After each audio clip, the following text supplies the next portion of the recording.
questions, concerns, even some words of encouragement. We are joined today by Scottsdale Police Chief Walter and SUSD Superintendent Dr. Menzel up here in the front. So if we give them a round of applause for being here, thank you.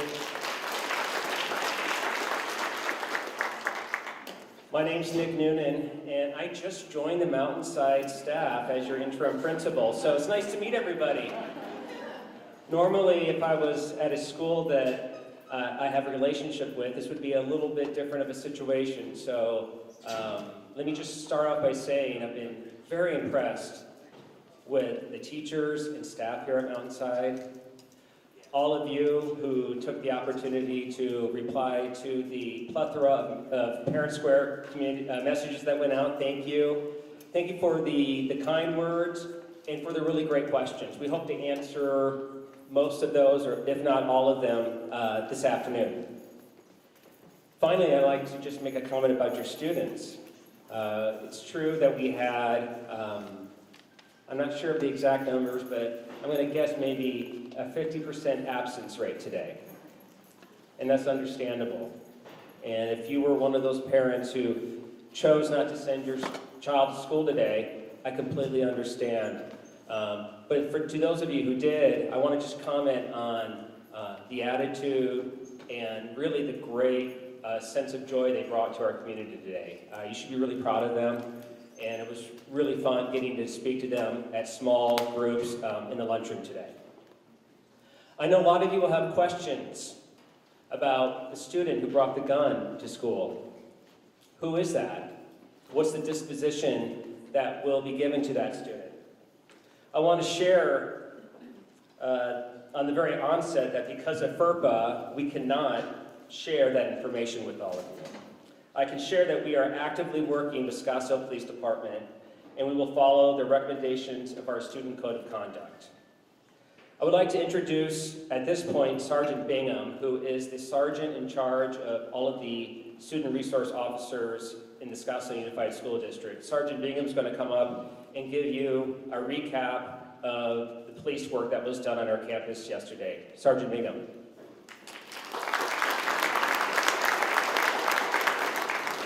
Thank you. I really appreciate seeing all you guys here today. Just really ensures the great parents we have in this community. We appreciate it. So I am the School Resource Unit Supervisor for the unit. I've been an officer here for over 20 years. I was an SRO previously for about 8 years. Prior to taking over supervision about 3 years ago on for the unit. So I've been working around school communities for quite a while, and in the past I haven't been able to assist in these things like this, and this was a great, while this was a horrible situation, we did a lot of great things with this, and I'm going to go over some of the things that we did, kind of what we got information, and then again, with anything like this in law enforcement and with the school district, we look at what we did, how we did it, and then how we can improve. So that's something that that's one big part of you guys being here, is to give some of your criticism or concerns so we can look at that and see if that's something we can change in the future to provide you information. So again, yesterday we had an SRO on this campus. He works here at the school, and a teacher made a notification to the front office that there was a gun down in a classroom. That SRO immediately went to that classroom, secured the gun, made sure that the area was safe, the kids were safe in that room, made a couple notifications to get additional police resources here, and the staff here at the school, and then at that time, that's when the lockdown was put into place. And that did happen during a lunch period, so we had to move several of our students to different class, I believe the 6th and 7th graders to the gym during that time. So we had that going on, and then we had a lot of 8th grade students in classes that we were dealing with on the lockdown. So that was the unique thing with this lockdown, is it happened during a lunch period. With that, that's when we started providing more police resources here at the school. So on the news, you weren't going to see it, but we had over 20 plus resources here at the school, ranging from SROs to detectives to canine units, and quickly developed a plan. So luckily here in this district, we worked really well with a partnership with SUSD and have talked about this thing and done things ahead to ensure a good response in horrible situations. And give you just one example of things that we implemented this year that we saw a benefit for this specific one was we worked with the school district to allow our police officers with our city IDs to access the schools during a lockdown, which allows them a quick response into a school for emergency. And this was the first time we actually got to test that, and it worked great to allow officers to quickly get on campus while there was lockdown in place. So that was just one example of some of the things we have done with that. But again, during this lockdown procedure, as you guys know, this took a good 3 hours to do this lockdown. And what that was an extended, we have to find out, give as much information as possible on where this gun came from, who brought it, and if there are any more threats on campus. So that was what was going on there. And with that, when I'm talking about resources here, that was just here. We had resources at other places, what we call emergency command centers, where we are working with the school district, answering all these questions, getting staff members involved to make sure we can do this as quickly as possible. And I'm only not going to go into the full detail of what Scottsdale Unified does, because in a minute here we'll be introducing Josh Friedman, Security Director of SUSD, to talk about some of their steps doing that. But during this lockdown period, of course, we had a room where the gun was found. So a big part of that investigation or process was to interview a lot of those kids and make sure that they were safe and try to get information so we could answer that question that we all wanted to know before, especially before you guys return to campus today and tomorrow. So that was our #1 priority throughout the night. And when I say throughout the night, after everyone left here, we were able to release everyone.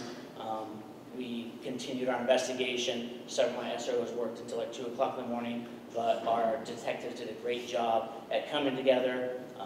And we had just as many detectives after hours working this, conducting additional follow-up interviews to make sure we got the information correct, which led to the arrest of that student around 1 o'clock this morning. So again, we appreciate the help of your students in getting that information because it's so important for us to, again, make sure that they're safe. So this whole process took about 3 hours. And again, we'll talk about, you guys got extra information about reunification. That's something I'll let Scottsdale Unified talk about on why that changed. But in a situation like this, everything is ongoing and moving throughout the time. So stuff changes and moves on, and we made decisions based on what was going to be the best for you or parents, because if we did full reunification, it would have taken much additional time for you to get your students, and we wanted to make sure that they were safe. So again, at the end, we'll answer some questions for you to hopefully bring up some of that. But with this is an ongoing investigation. So with any arrest of a juvenile, it's not just as simple, we can't just arrest them and take them to our city jail. They have to go through the county courts. And to do that, we have to get a proper paperwork. As you can imagine, this type of investigation, there's anything from search warrants to additional interviews that we need to gather before we can proceed and actually do charging.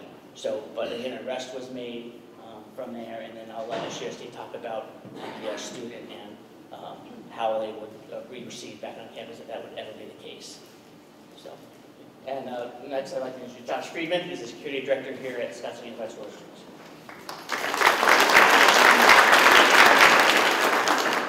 Good afternoon. As Sergeant Bingham said, my name is Josh Friedman. I'm the Director of Security here for SUSD. And I have the charge of making sure all your kids are safe when they come to school every day. It's an impossible task, and I'm just going to be honest with you, and we do the best we can. That being said, yesterday was an example of a positive outcome to what could have been a very horrible situation. And I know you've got 100 questions you're going to ask. I've been getting emails all day. I've been getting calls, and I have not had a chance to respond to them. So if any of you are sitting there, I will get back to you. I've been helping deal with this all day today. But what we do want to tell you is what happened yesterday. Once the lockdown was initiated, we have learned lessons. Fortunately, we don't practice or we don't have this experience all the time. So we are not perfect at lockdowns that involve true weapons. We can do drills. Your kids will tell you they do a drill. They're required to do a drill 3 times a year. We do that. But to have a true lockdown and go through all the processes that we did, we are not experts at it, and that's a good thing because it doesn't happen in our district all the time. So we will continue to get better. The last one we did, we learned a lot of lessons, and we brought them forward this time, and we will continue to learn lessons and bring them forward. So yesterday when the lockdown was called, we quickly, the police department basically takes over in terms of what we can and can't do in moving students. We work with them.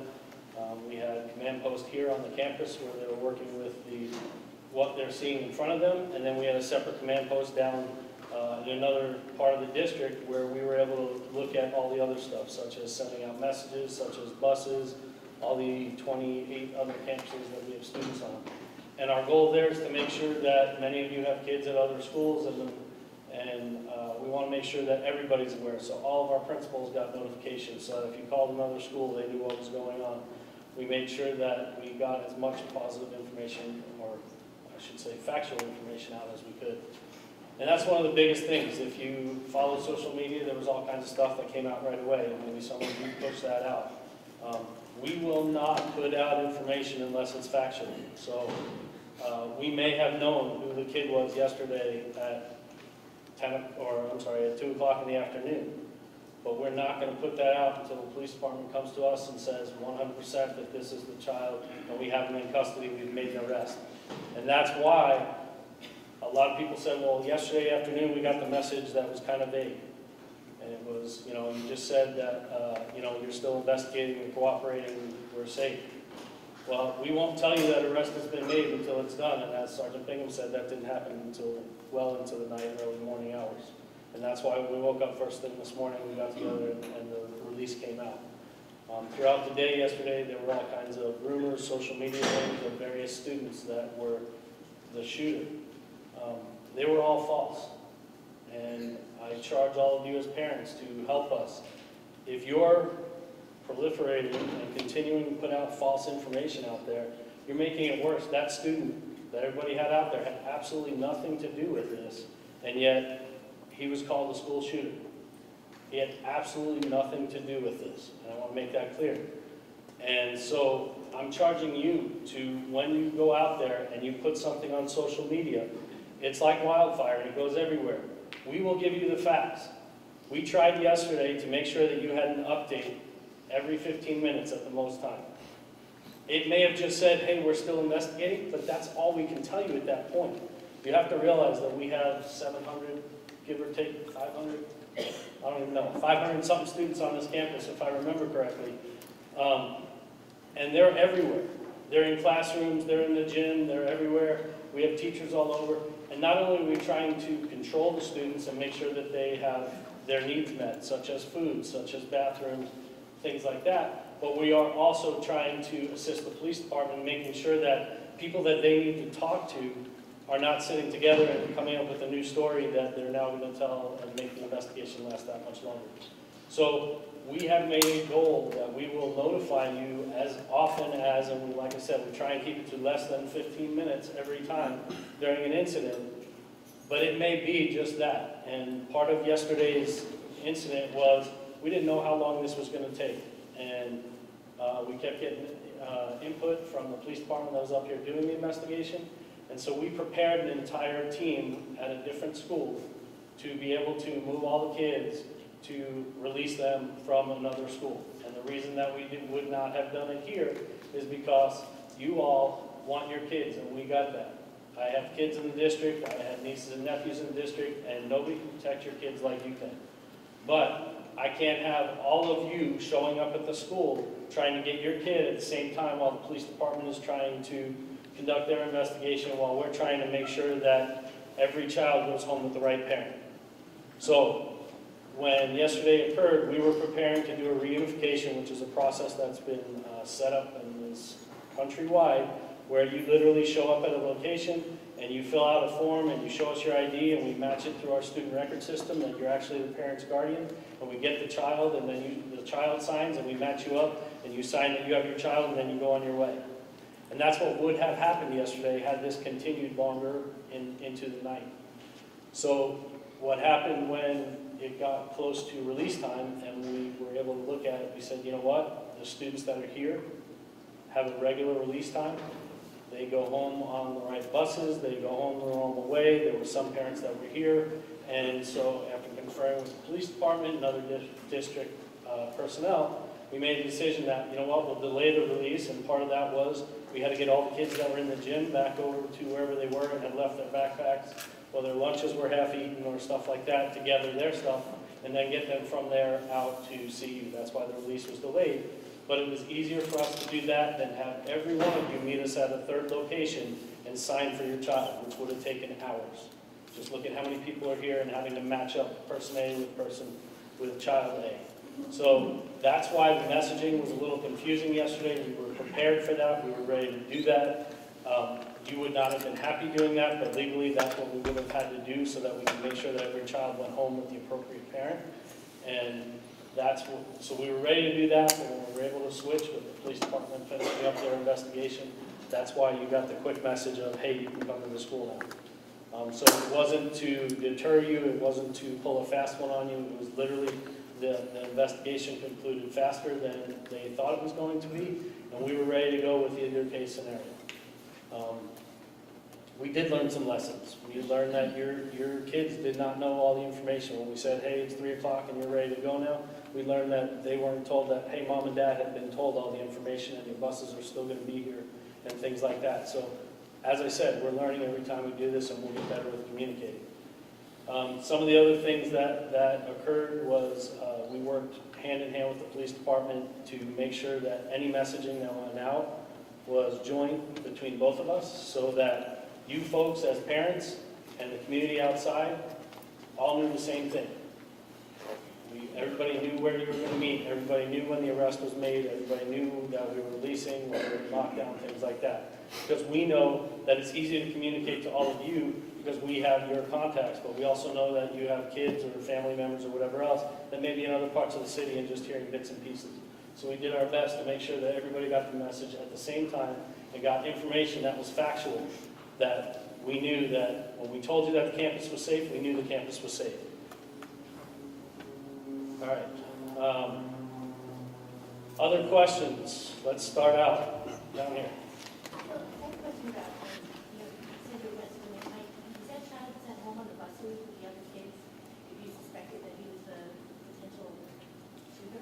He was not. So you had identified him earlier that day before you actually made an arrest? We can't hear. The question was the student identified at the release time, and did we know that student was released? Do we allow that student to now be released with our student? And like I mentioned, we didn't make the arrest till 1 o'clock, so no, we did not have that information at release time.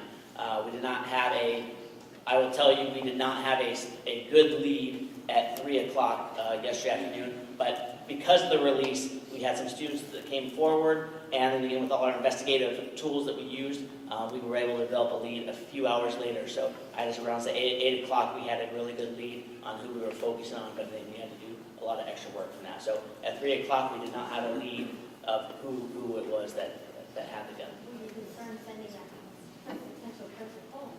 You know, we're putting the kids on the buses, and then that kid might be on the bus and knowing he's going to get arrested or do something. Yes, that is a concern, but we have to make that determination. So again, the question was, were we concerned that that student was released? Yes, but our only other alternative would have been to hold all the students here until we could do an investigation. That's just not practical for families and parents. So. It would have been safer if they let us come to the unification that we knew our kids were safe. We didn't know that you didn't have to get it that way. I would have let them pick my child up and not put on a bus with a potential shooter. Again, it was just a decision we made because we have a couple concerns that we had if we do a reunification. So we have to move those students from one location to the other. So one of our big concerns is at that time when school was already released and we had parents here, if those kids leave and take off on us, we have now lost those kids and we can't identify who had left. And then the second would have been a reunification process takes literally over 3 hours to do properly. So we haven't been releasing kids until 8, 9 o'clock at night because we have to identify that per people that are on the school record has to be released with that parent only. It can't be a family member that's not on the first time. In reflection, should 2/3 of the student body all have been locked down in one location? And should they have been allowed to take their backpack with them versus say, leave all your belongings at lunch, get in the gym in case there was another gun or another shooter involved? So again, the question was, should the backpacks on for lockdown for the school, so they've been left here in the cafeteria and not moved to the thing. And I would say, yes, that would have been a better option for that, is the bags should have stayed here in the lunchroom, and then the kids were the only ones that should have been moved. So yes, that's one of those things. Like I said, we are doing what we call an after-action report with the police department and with the Scottsdale Unified School District, and then we're doing one together to identify those different things like that. And that would include doing drills during times that are not usually convenient, which would be during a assembly. So those are things that we will need to address and move forward. But those are one of the learning points. So I understand that during the day there was the mechanisms and things in place to make sure there were no other guns on campus. My understanding through the kids was that that search did not take place in the gym or in the classrooms where the other kids were. Can you elaborate on if there were dogs or something like that? Like, what's your process to identify whether or not the places? Yes, we did have 2 dogs on campus that assisted that type of endeavor. We looked at doing the gym with the students in there, but with I want to say there were at least 200, possibly 300 kids in that gym. It would not have been practical to do that. It's something we did after they had left to get a trace to determine it. But I will tell you, by late in that time, we had a pretty good idea or belief. I can't say this for sure because we didn't make this first till later. That it was contained from the classroom.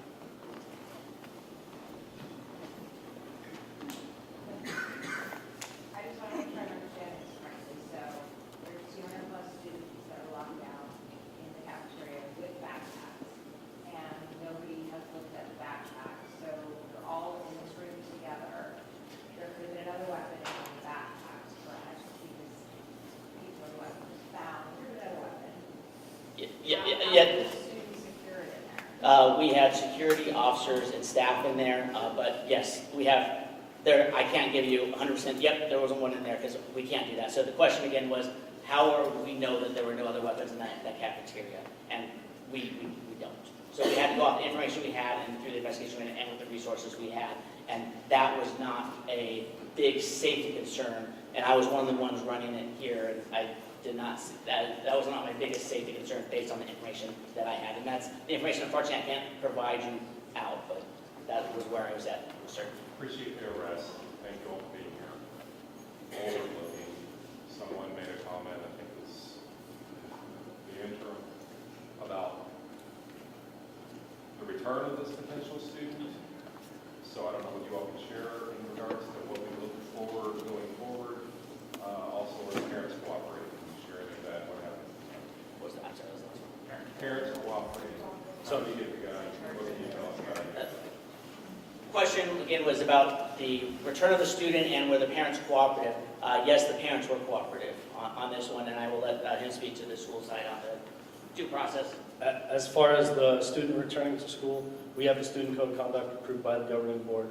There is a range of potential consequences, thank you. Potential consequences for the student as per the student code of conduct. On the far end is expulsion, and on the other end is not. And why I say not is we have students, if you take your son or daughter camping on a weekend, they put a knife in their backpack while they're camping because they have their backpack, and they come to school and it falls out. Did they bring a weapon to school? Yes, they did. Is it the same as a loaded gun? It's treated very similar. So we look at the whole thing and we do what's called a threat assessment, and that's done in a team with the administration, the school resource officer, our school counselor, and a bunch of other people on the campus. And they look at the threat to determine, was it transient, meaning that it was just something that a kid said or brought the weapon to school as a result of being camping the weekend before, or was it their intent to do it, and what is that intent? And then based on all of that, the answer is the punishment or consequences is determined based on that. Now that's school consequences, and then the other half of that is charges that are done through the juvenile justice system in this case.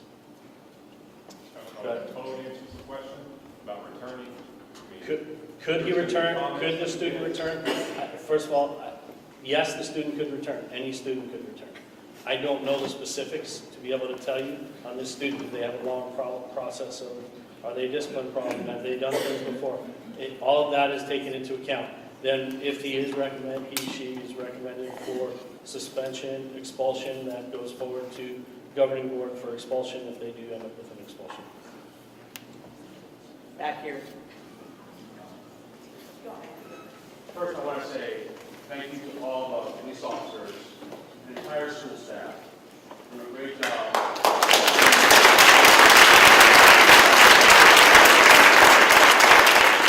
Very difficult circumstances, right? Let's go through this. My question is, did the student have criminal intent to harm other students, or was this simply a child being come to school to show off that they have a gun? So the question was there any criminal intent? Do we know that? I can't give you the details, but as of right now, we have no criminal intent on it. But again, this is an ongoing investigation. We have to do a lot to, and that's our biggest goal is we got to confirm that, and that's what's going to take some time to do that, and that's through all the stuff I mentioned in the past. We're going to go back here first. So my question is around cell phone usage. I know that this school does not allow cell phone usage during classes and whatnot, which makes complete sense. In a situation like this, I believe as a parent, all bets are off. So there was an inconsistency that who could use their phone and who could not use their phone as students. I loved the text messages, not the content of them, but the updating of it was wonderful that you guys kept us at every 10 minutes, and that made me feel a lot better about what was going on in the school. But I would have liked for my student to be able to pick up her phone and give me a call and let me know her location and whatnot, whereas other parents were hearing from their children. And so I would like that consistency to be across the board. God forbid anything like this ever happens again. Can you explain maybe that context? So the question was about the cell phone, the rule away for the day, and how as a parent she would have loved to have heard from her child. And some kids were able to call their parents and some were not. We have heard that today from not just you, but from the staff this morning when I met with all of the staff here. And so the rule is phones are away for the day. In an incident like this, as a parent myself, and talking with the police department this morning and over the last couple of days, we are looking at, is there an exception to this that says, hey, everybody take out your cell phone, call your parent, and, you know, or text your parent and say X, Y, and Z, that they can just say, hey, I'm fine, and I'm in the classroom. But as the teacher said this morning, the rules say no, so we have some teachers that are very strict rule followers, and you know some of them, I'm sure, your kids go here. And we have others that were more lax. So that was some of the issues that we saw, and the staff brought that up themselves. So what we need to do to that is make that more consistent, and that is one of the things that came out of this that we will look going forward. That even though we have the away for the day policy, if you have your phone, take it out, call your parent, tell them you're okay, and then we're going to put the phones away again. Part of the reason that we do that is, or that we don't want them to do it, is because then it becomes what we had yesterday, a lot of the social media and the false information getting out there. At one point, it was there were shots being fired on campus. At another point, there were 5 shooters on campus, and none of that was true. So there is a positive side to both of these, but we believe after reviewing today and the comments from both the parents and the staff as well, is that we'll come to a nice medium ground where, hey, take out your phones, call your parents, let them know you're okay, and then if something else were to change, that we do something like that again. So will we see a written update of that rule or guideline? Communicated to us? Yes, you will. Yes, you will. Thank you. I wanted to understand the code of conduct. Inside, it said something like OSS, 9 days, expulsion, a hearing. What does that mean? And will we be notified if this child does come back to school? For some reason, if they were allowed to come back, would we be notified? I just got the point from the superintendent, so I guess that's me. Thank you, Dr. Menzel. And I don't mean to make light of any of this, because none of it's funny. So the question is regarding what is OSS? 9 days. 9 days. Expulsion. So we can, as administrators, suspend a student for 9 days without appeal.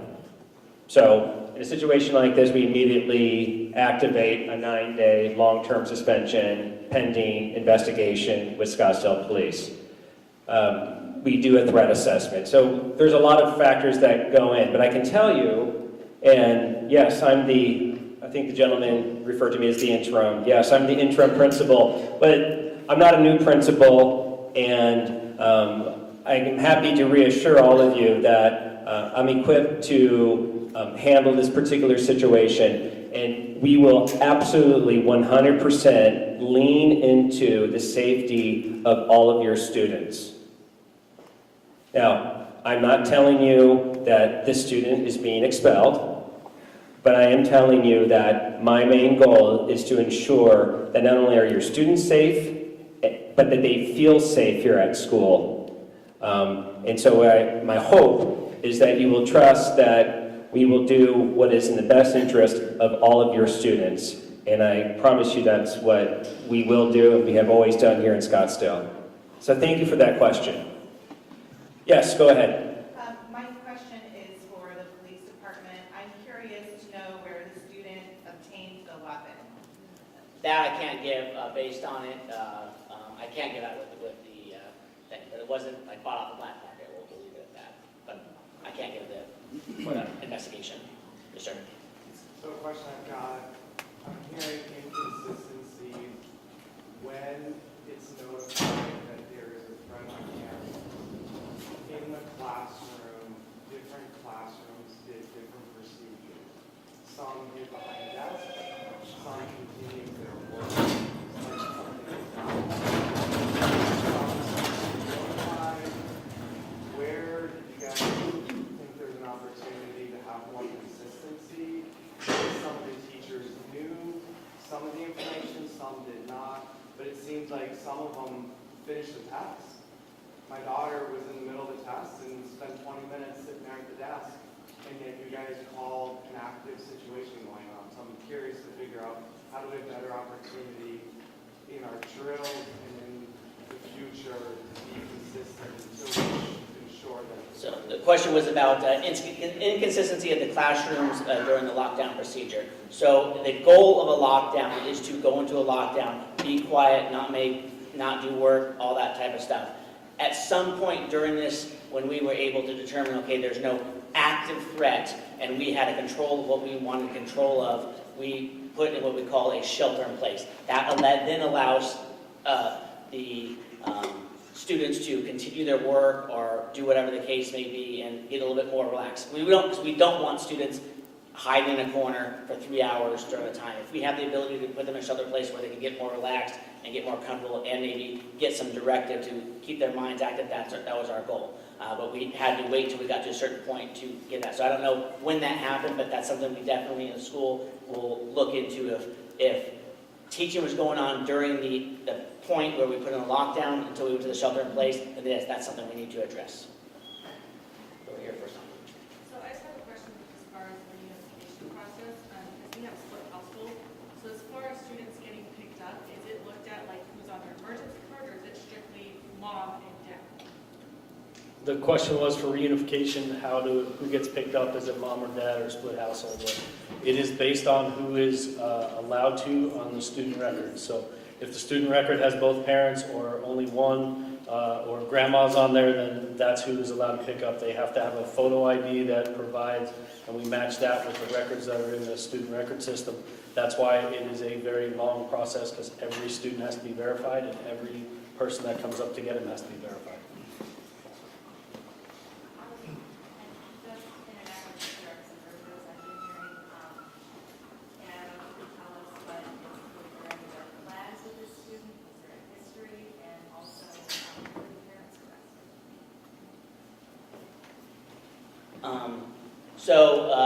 No red flags, and then the investigation is ongoing we are always looking at charges and what can be charged and when can be charged. So that's all I can really say about the parent aspect of it. No further arrests, no. For the principal, so the fact of the matter is students are extremely scared. I know about 60 of them at least are not to work here today. So what actions are you taking? I'm not talking verbally, so they can feel safe at school.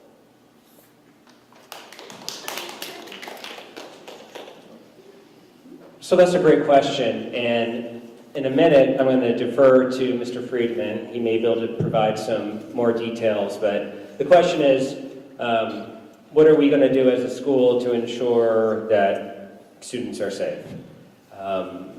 So here are some of the things that we will continue to do.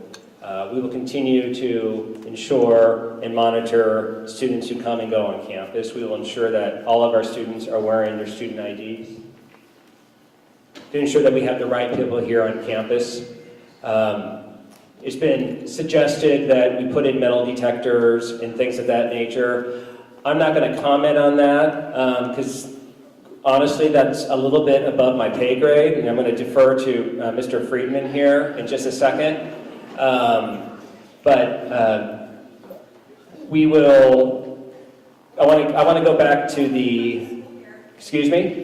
When criminals are locked in the school, maybe there should be some metal detectors. So I want to comment on the lockdown drill and maybe some of the inconsistencies that were just shared that maybe were happening in teachers' classrooms. I don't know that, gentleman in the hat, thank you for sharing that. I don't know that to be true, but I'm taking what you say at face value, and I will be sure that not only is that clearly communicated to our entire staff what the expectation is, it's probably a really good opportunity to do another staff drill so we are all confident on what we do in situations like this. I do want to take a moment and comment on the teacher who was in the classroom, who really went into action in some really great ways. Not only did he secure the classroom, he put all the children onto the other side of the classroom and secured them so while the call was being made to our SRO, we could contain not only the students, but also the weapons. So he took action when it was needed, and if you have a student who was in his class, please reach out to him, because just like the students in the class, he's probably reeling a little bit about that experience as well. But Josh, did you want to comment on additional student safety? Thanks. So just to make a couple things clear, for today, and we had 2 additional police officers on campus today. We had additional security on campus today. We are also, we had crisis counselors available from the district that were here to be able to talk to kids and work through it. All of the staff met this morning with our Director of Student Services, who helped with messaging and how we can help the students process what it was. They were told not to brush it off, to address the elephant in the room. We had extra counselors here. So when you talk about a student feeling safe, we try to deal with both sides of it. We tried to get the social emotional, and I know you're going to all yell at me for saying that, but we have to deal with the children and allow them to vent their frustrations, their anger, their fears. So we did that, and we worked with the staff and then brought in extra staff to support that, and they will continue to be here next week. As far as the visible security, we brought in additional police officers that were on campus today.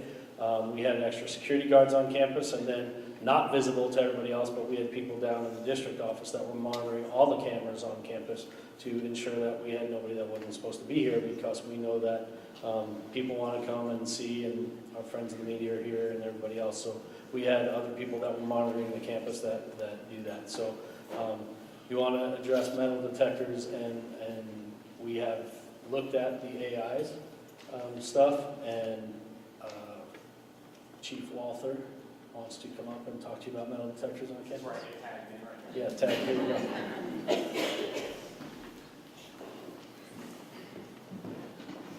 Hello, everyone. Welcome. Thanks for welcoming me and my staff here. So a couple things I want to talk about before we get into metal detectors. And so I appreciate Sergeant Bingham, and I'd like to say that as the chief of the organization, I can give more information than typically than he would be. So I'm going to give you a little bit more. But I want to correct a couple of things that I think are really important to this discussion today. One of them, which I'm thankful for, I've heard several people talk about the shooter. So I think it's important that language is important. We need to talk about that because we did not, thankfully, we did not have a shooter. We had somebody who brought a gun to school, which is terrible in and of itself, but if we identify that person as a shooter, that's a whole different discussion, okay? So we didn't have that, number one. Number two, when we talk about, man, I think it was your question, I think the question over here, and a lot of discussion about where we had kids in the gym and that they had backpacks and what was searched and what wasn't. So let me kind of give you the genesis of a police investigation here on campus. So we know that we have a firearm that's located in a classroom as kids are away from it, right? We had students who pointed out that there was a gun in the classroom. Teacher did an amazing job. Move everybody away from that gun. We secured that gun, and we had secured that gun in that classroom, and the school resource officer had that gun in their possession within minutes of that call. So that's the great thing and success about having a school resource officer on campus, right? So hold on, we'll get to some of these real quick. Security guard here, Yeah. vouch for my SRO. He was up there in less than 2 minutes. Just to let you So, know. beautiful.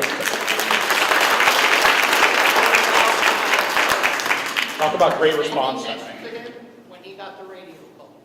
So my SRO, less than 2 minutes.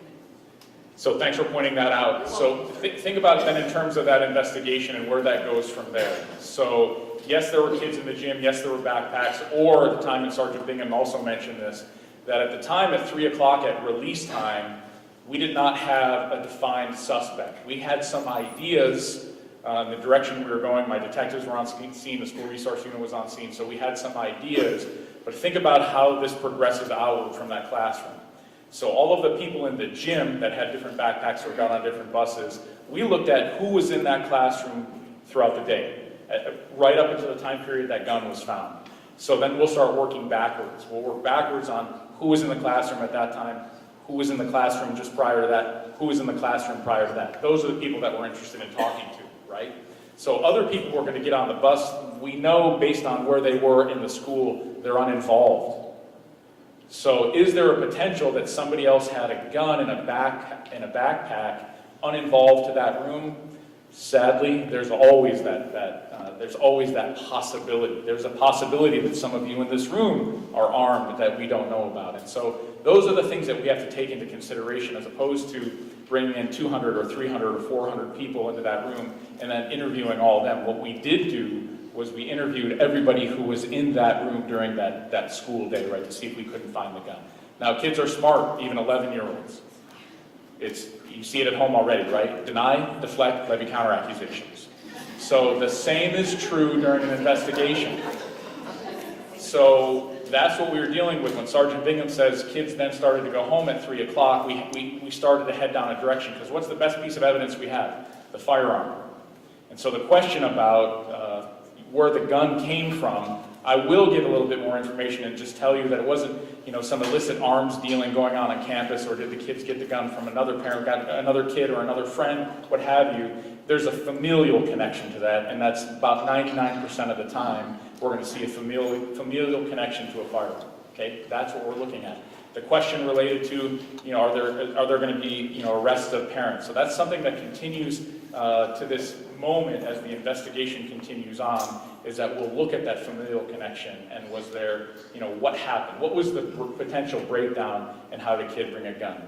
Intent, somebody mentioned intent.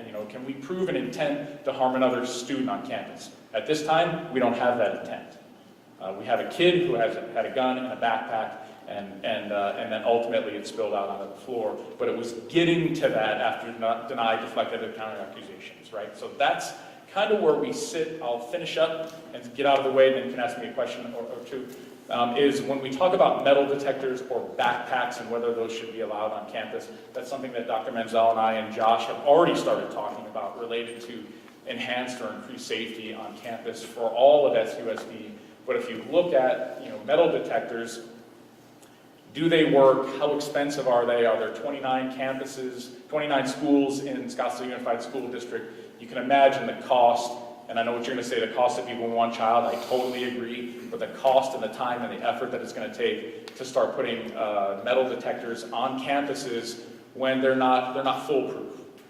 Clear backpacks, which are also a discussion. those tend to also not be foolproof. So we have to start having discussions, both on campus, because certainly the police and the Scottsdale Unified School District have a responsibility to do the very best we can to ensure the safety of your children. But then also, there's also a component of that is yours, and that falls on the community as well in terms of conversation with our young people. And so we have to look at what's the best security footprint moving forward, what's the safest way for us to move forward. I hate to go back to, sorry, I'm going to go full 80s here, but I hate to go back to my time in the 80s in high school. You know, we had lockers and books. You'd go in between, grab your books, go to school, go to the next class, and switch out books. And so, do we have to go, back to the future to have those discussions about what that looks like in between classes, before and after? So that's a discussion for us to have moving forward. And I think now that I have the microphone, yes, sir. Yeah, I had a question. Just actually, can you talk to me what the firearm was chambered in, how many rounds, something like that? So that's uber-specific information that we won't get into for this case. At this moment, right now, at some point, we will likely put out that information, just not soon. Suffice it to say that it's a gun and it was loaded. Yes, sir. So that's something that our detectives will move forward with in consultation with the county attorney. Again, and I know it doesn't, you see it across the country. This student is 11, right? So there is, when you have to start talking about culpable mental state of an 11-year-old, certainly it's there. You've seen kids commit, extreme acts of violence. So in consultation with the Maricopa County Attorney's Office, we'll work on what charges are appropriate for this. Yes, it will always, when a child of that age has a firearm, then we'll also look into that and what is the culpability of the familial connection as well. Where? Who's in the back? Yes, ma'am. Unfortunately, my son was one of those that was in the classroom. Are you able to share whether that child was around that gun at that time? He was. Yes, sir. Just a general question, what's the liability of registered gun owner, assuming it wasn't reported stolen? Sure, and that's a component of that we'll absolutely look at. And for those of you who didn't hear that, it's essentially what's the culpability of the registered owner of that firearm. So that's something we'll look into as well. The biggest thing for us is how did that child get that firearm? Where did it come from? The familial connection, where was it locked up? Was it haphazardly placed? Was it easily accessible? So we'll look at all of those things. We're in the process of looking at all those things. Yes, ma'am. Are you guys going to let us know as a school district if this child within the next 9 days coming back to our school? And if so, I want to know the age and my kid will be told. I will not. I'll leave that. That's a school district question.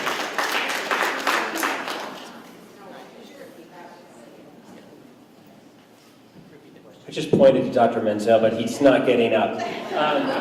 The question was posed, if the student is going to be back on campus within or after the 9 days, will the community be notified? Will we name the student? And just to finish the question, she would pull her children. So I'm going to defer to Dr. Menzel to answer that question, because I don't want to answer it with my own point of view. I'd rather have him give the district information. Thank you, Principal Noonan, and thank you for the question. So under the Family Education Right to Privacy Act, we have to protect the identity of students with respect to discipline that's implemented by the district. And so we don't divulge that information. If any of your kids get in trouble, we don't divulge the information. But what Principal Noonan said earlier that I think is really important, worth repeating, is that we take the safety and security of every single student on this campus with the utmost seriousness. And so when we look at what's the appropriate discipline for what happened on this campus, the disruption that was caused and all the rest, that's taken into consideration. So I want you to know that we take it seriously, we're not dismissive of it, and we're going to act in a way that ensures that your children are safe and will feel safe coming back to this campus at Mountainside. I have a question. Yes. Something said earlier about that expulsion may or may not be warranted depending on if it was intended use of, or just an accidental we brought it to school.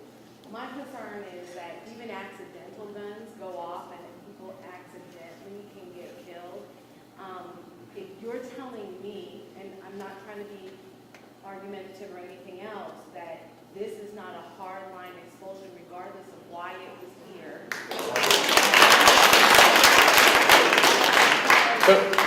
So I appreciate and understand the question. I will say that facts and context matter. I And get facts and context matter. I'm not. So there will be consequences, but so the things that we don't know are important, and until we know them, we can't make a judgment about everything that needs to happen. And so I'm not going to talk about the specific case like Mr. Friedman said, but I will talk about an example. If you had a student who did not know that something was in that person's backpack, they may have 3 or 4 siblings, and someone may have thought they were playing a joke, and then they discovered it. If the argument is you expel a kid, hold on just a minute, please. Okay, but we don't have to have the conversation, but what I'm telling you is that we owe it to every student and every family to get all of the information before we make a decision about expelling a student. And your child deserves that as well. If there is an issue and we confirm all the facts, we will act per the code of conduct. But what I'm saying is that we cannot prejudge without having all the information, just like law enforcement has to get all the information. Facts matter. We're gathering the facts. The code of conduct is clear. The state of Arizona law is clear. We just have to gather all the facts, and we are partnering with the police to gather the facts. So please don't misinterpret our qualification saying we need to have the facts before the final discipline is determined. I'm in no way judging this child. I do not know this child. I do not know his mind. That is not the purpose of what I was asking. The purpose of what I was asking was to understand what Scottsdale School District considers to be something that would result in expulsion. And what you're telling me is bringing it down regardless.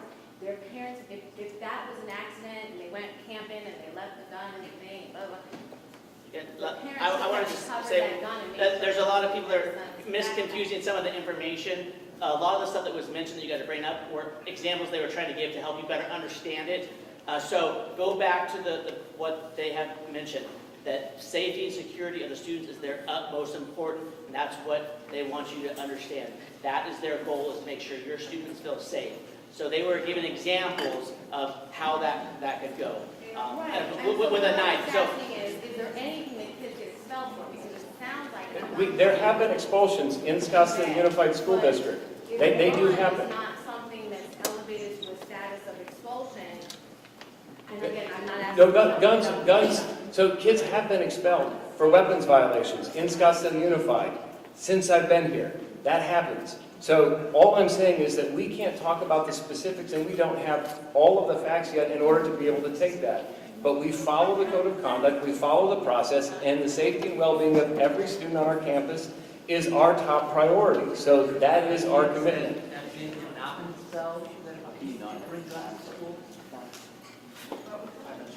I think the question was, have any kids not been expelled for bringing a gun to school? And I believe the answer is, I don't know of any exemption to that I'm aware of, but I can't answer for certain. In my 3.5 years, I don't know that that's the case.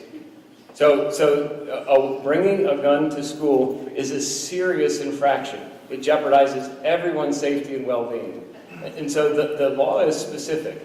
All we've tried to say is we need to get all the facts before we make a final recommendation to the governing board, because expulsion means that what? Aren't you the governing board? No, I'm the superintendent that makes a recommendation to the governing board. So we follow the code of conduct, we gather the information. The law specifically says that there is a process. A family can appeal. First, we have a hearing officer that gathers the facts. The hearing officer will then make a recommendation. So not me, the hearing officer does. It's a neutral third party. After the police has completed its investigation, the hearing officer listens to the student, listens to the staff, reviews the police report, makes a final determination and a recommendation to the governing board. Most often, that is something like, in this case, it would be expulsion. Then that would go to the governing board. The students have rights under Arizona and federal law. They can request a hearing. That hearing is held in executive session. Then the governing board makes a final determination. They decide, do we support the recommendation of the hearing officer, or do we make a different determination? That's the process that unfolds. And it's very specific and clear. You have to go through each step of that process. So I'm just asking people to understand we have to go through the process. There are legal protections for every person in this country in terms of due process. We'll go through that process. I want to provide assurances that we don't circumvent that by prejudging in any direction, but we absolutely err on the side of safety for our students and staff.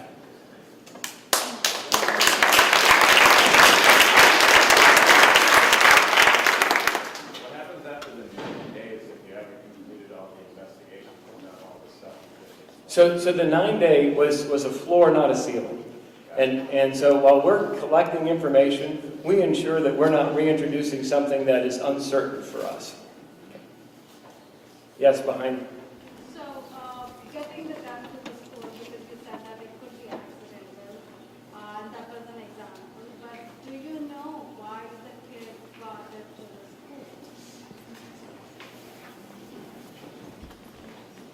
So the question was the gun brought by accident? Again, the ongoing investigation, we don't know. That's what we are that's one of the things we are investigating. But we have no information of any harm to, any intent to harm.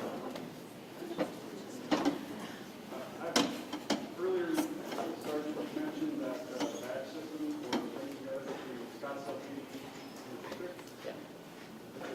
Excellent improvement. Thank you very much for doing that. But you also mentioned that I want to make sure I understand, that was the first time that was tested, or the first time it was used, or can you clarify the first Yep. part of that? So the question was on the ID system, on how our city ID badges have been gained. The school district has given access to all our police officers to gain access to the school. And the question was that the first time it was used or tested? No, it had been tested multiple times, and this was the first time it was actually used in a potential bad situation, or scary situation. Yes, sir. He expressed concern by a parent earlier, as understood, and I appreciated that everybody's entitled to their due process. I just want to clarify, when you said that the 9 days is the floor, you're saying that it can be as long as it takes to get through the due process for you to determine before the student will be returned here if in fact that is the situation. I just want to know that we're not going to sit, everybody's going to go home and go, okay, 9 days from today. Right. Okay? So the 9 days, that becomes something a principal can do immediately when you have a serious situation, and the clock starts ticking. But sometimes investigations take longer, and so we work through those processes. And it's not just an automatic someone gets to return at that point. We need to have the information. But the 9 days is something that they can start.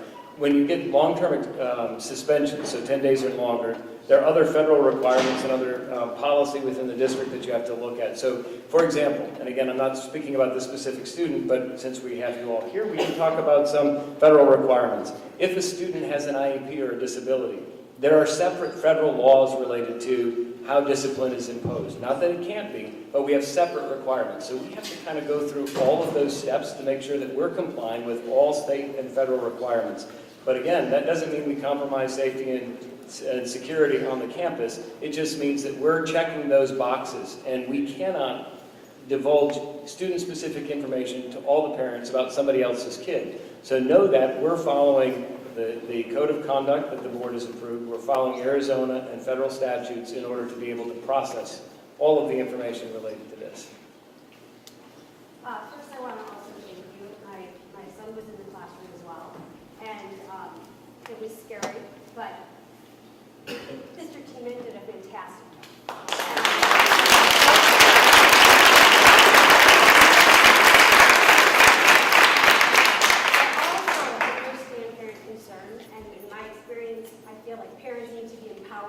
To know what they can do to change the things they don't like. For instance, can they fill out a form in Maricopa County's attorney office and suggest reform of some sort?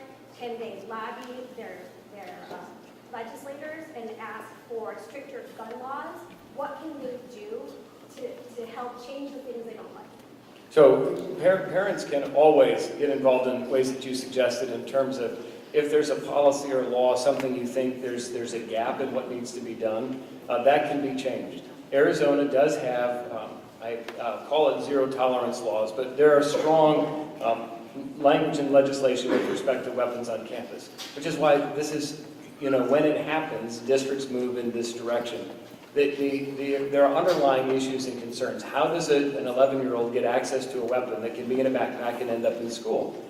That's a different conversation, and the police chief started by saying, this is a partnership, right? We need parents to be aware of what students have access to, because we don't want them to be able to pick up something and say, oh, this could be fun. Someone mentioned show and tell. We have heard stories of people doing that, but even if they think that, hey, I'll just do that, it's not acceptable to bring a weapon to campus for a student. And so we need to have that partnership with our parents, with the people in our community. We continue to explore what are the other things that we can put in place that enhance security, but still result in our school campuses feeling like a place where people are experiencing joy, where there's the love of learning. We don't want our schools to be prisons. And so how do we balance that competing claim? And I think, we continue to have those conversations, but ultimately it's a partnership with the parents in the community, our students understanding the importance of it. We talk about see something, say something.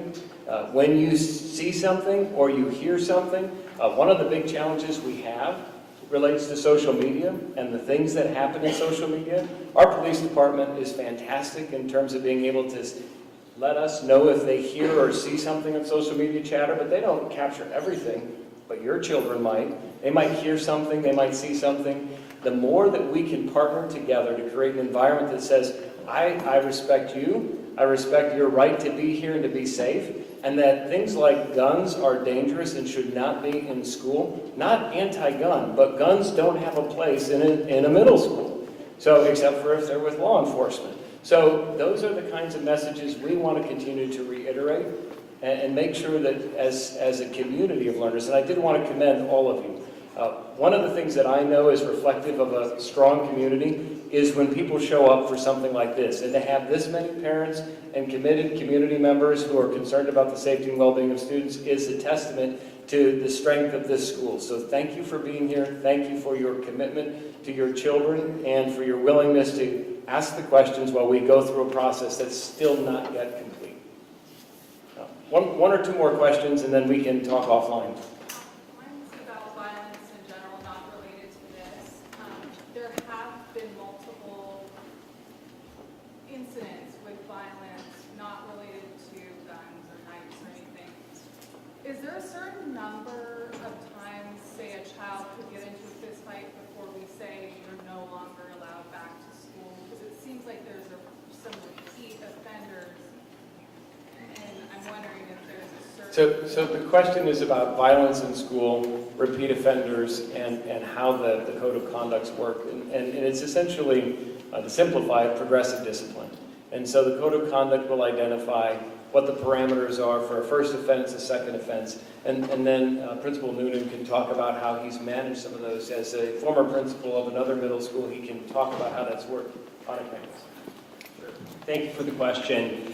And it's something that we struggle with finding a really good balance because we have competing factors. We have students who are young and making spontaneous and at times unbelievably stupid decisions, right?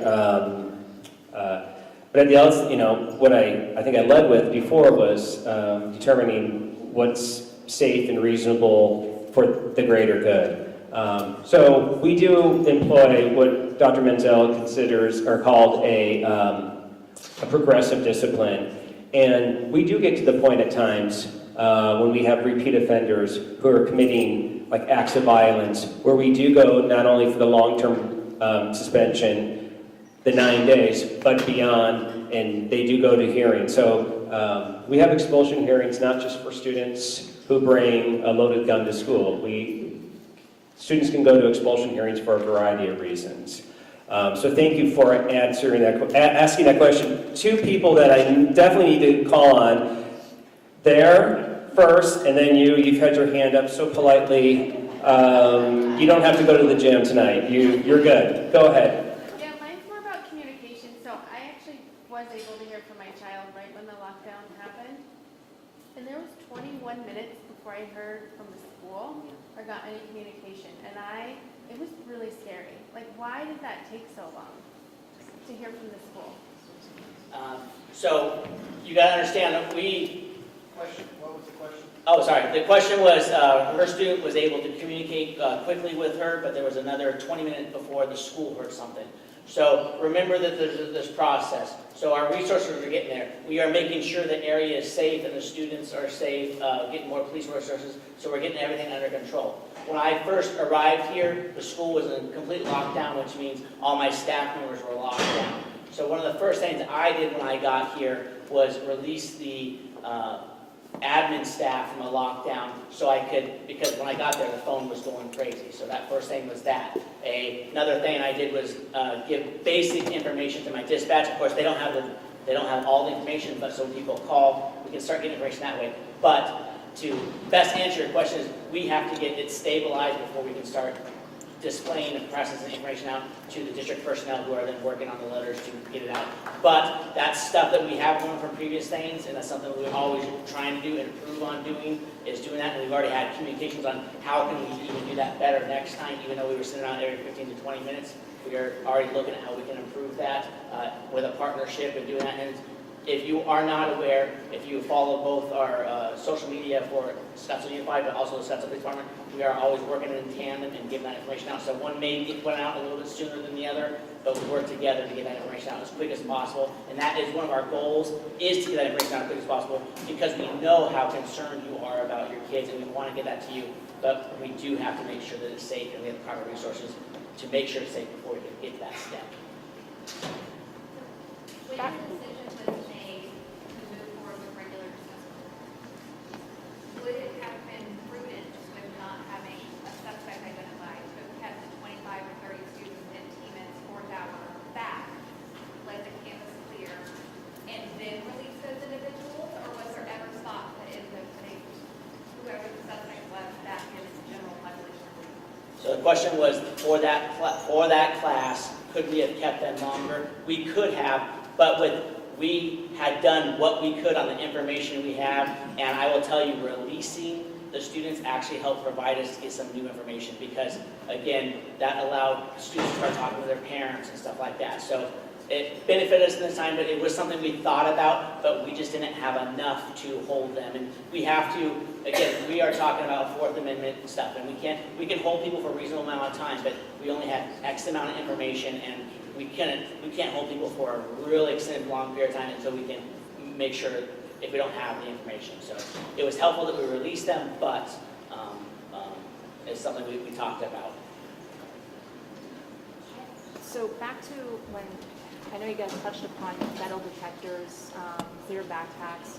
I didn't hear anything about consideration for searching backpacks, considering the student brought the gun in their backpack. And so was there any thought to that, or? So we'll tell you, so the question is there any discussion about, I know we talked about metal detectors or getting rid of backpacks or clear backpacks, but the question is specifically related to any discussion on searching backpacks. Yikes.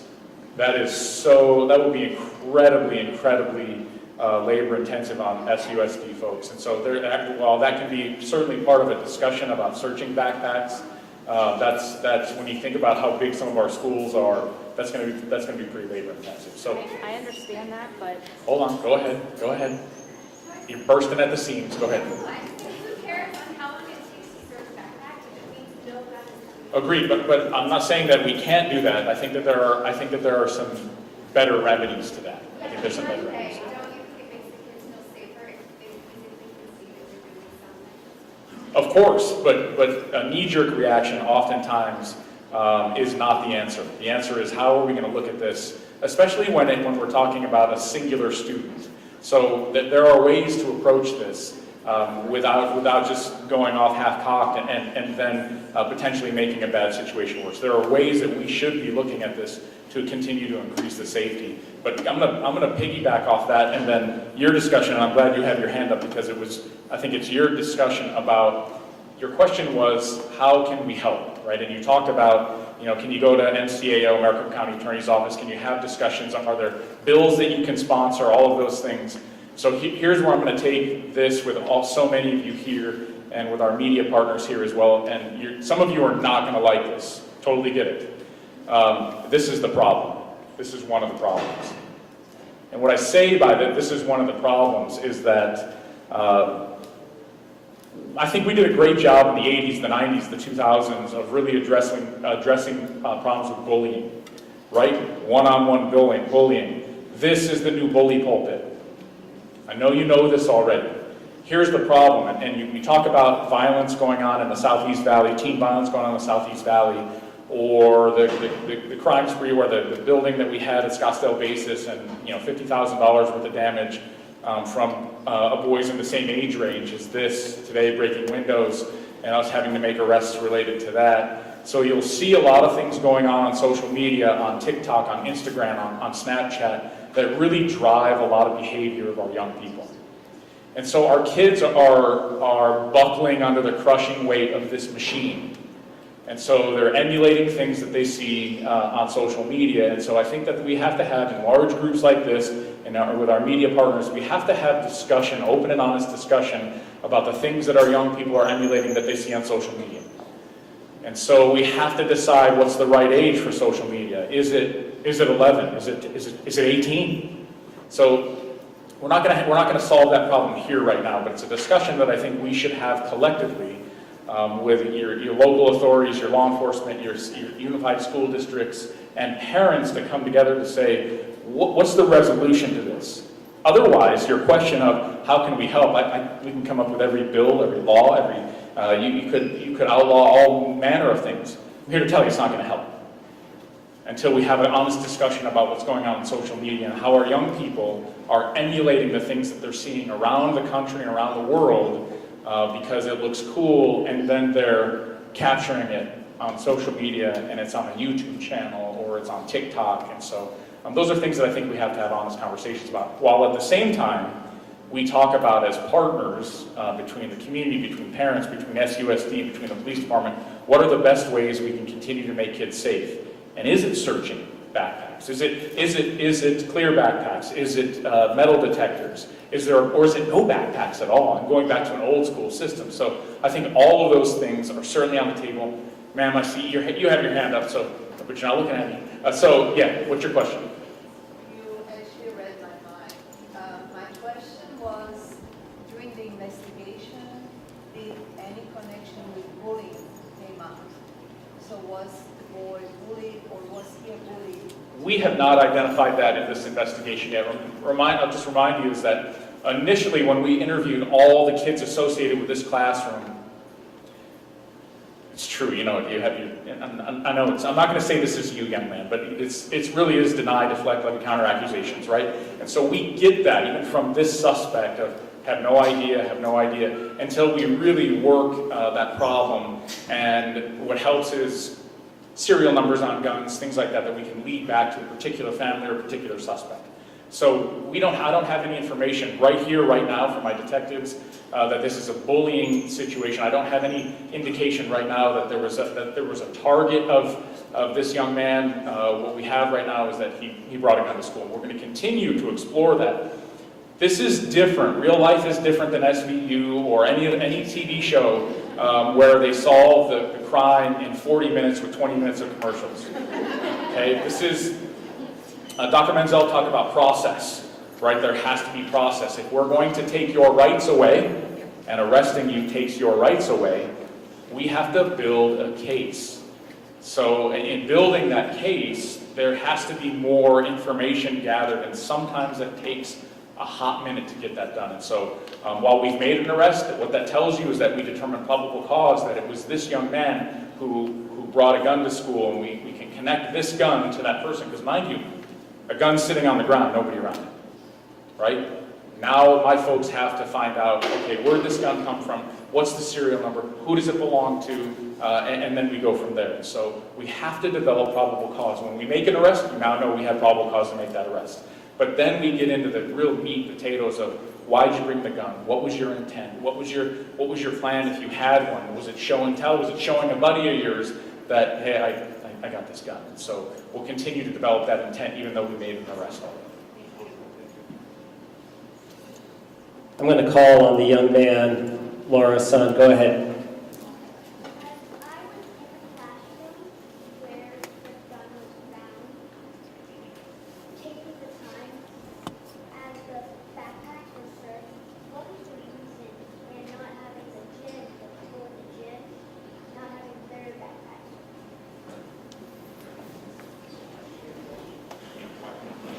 So the question again was, why were the gym backpacks searched during that? And again, was the information we had at the time was leading us there, and all the information we had was focused on that classroom, and then we had safety precautions put in place for those different other areas. And we were, like the chief mentioned, we were working backwards and talking to other students in that classroom. So by the time we got later on in that investigation, we had a really good belief that it came from that classroom only. Really thoughtful question, thank you. And thank you for coming. I was going to talk to you today. I saw you, so thank you for coming back to school. That was really courageous of you. So thank you for the question. I'm going to wrap this up, but if we're going to stick around, I'm going to stick around and be happy to answer individual questions. I want to thank all of you for your time this afternoon. I know it was a last-minute call to call the meeting. Some of you probably... Okay. You want to come to the microphone? Come on up. If I had another one, I'd bring it to you.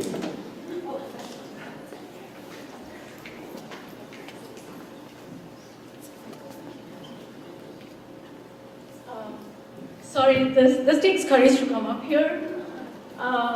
I'm a government employee. I work for the Department of Revenue, and I own the electronic tax, not own, but I'm the head of the electronic tax filing division. All of the income taxes, if you own businesses, TPTs, they come to me, my division. And we get questions. Where is my tax? Why did I not get my refund? Where is my form? You guys don't do anything.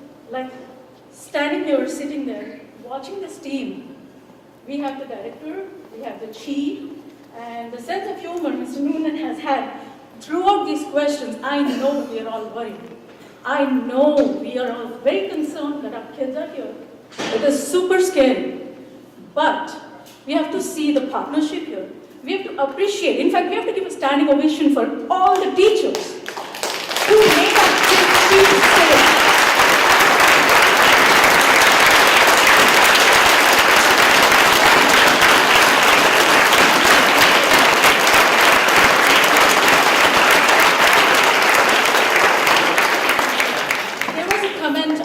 Kids having to take a test. Maybe that's what the teacher could think of in that moment. The teacher is worried too. They have a family. Every police officer who was on site had a family, has a family. And they're out here always for us. I think we just have to stand here and appreciate. I know we have concerns, we have questions. Yes, they are doing their best. And I am upfront when I have people asking me and my team is not able to handle, I am up front, facing the situation and answering what I can. And I'm not equating this to answering tax questions. This is much more serious. But it is important, and they know it is important. And that is present because all of them are here. They have important work to do, but they are here. They choose to be here, answering every single question. So let's just be appreciative of everything the teachers are doing, of everything the police is doing. And yes, we may have questions, we may not, we may get the answers, we may not get the answers, but just knowing the teachers are human, let's give them some respect. Thank you. That's all I want to say.